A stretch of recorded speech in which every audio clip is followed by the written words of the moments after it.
Бакай Ата районунун Кыргызстан айылында 35 жаштан 60 жашка чейинкилер арасында футбол боюнча эл аралык турнир өттү. Турнирге жалпы 50 команда катышып, баш байге үчүн күч сынашышты.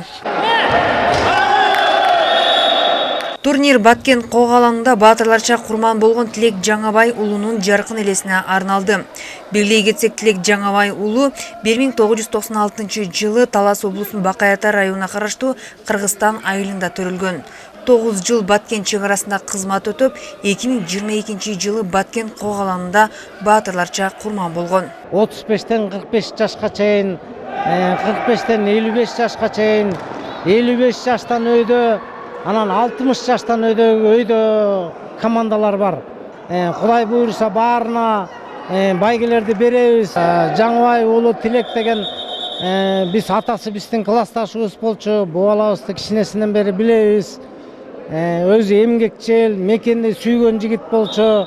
Атын даңктаганга, ошол балабыздын атын чыгарганга аракет кылып атабыз биз айылыбыз менен.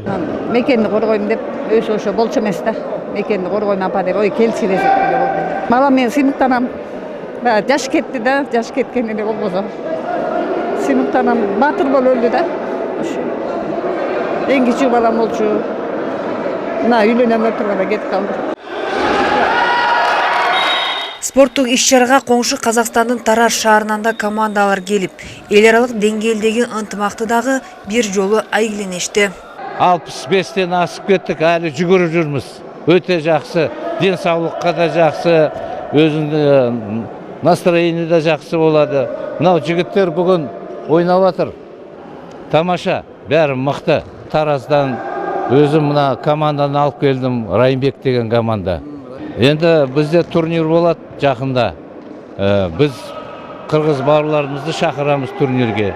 Турнирдин негизги максаты кыргыз эли үчүн өз жанын курман кылган Тилек Жаңабай уулу сыяктуу эл ичиндеги эр жүрөк баатырлардын элесин түбөлүккө сактоо жана жаштарды патриоттук рухта тарбиялоо болуп саналат. Ага катар айыл жаштарын спортко үндөө. Биз Бешташ командасы Эмберде командада ар кайсы 2 айылдан келдик. Биздин жашыбыз 55-тен өйдө. Оюндун жүрүшү жакшы.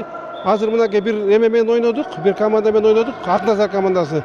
Жакшы ийгиликтерге жеттик биз буйруса. Эмди алдыда 2 оюнубуз бар. Муногу оюндун жүрүшү жакшы өтсүн, ынтымакта өтсүн. Турнирдин соңунда мыкты оюн көрсөткөн командаларга жана оюнчуларга кубок, медалдар, ошондой эле акчалай сыйлыктар тапшырылды.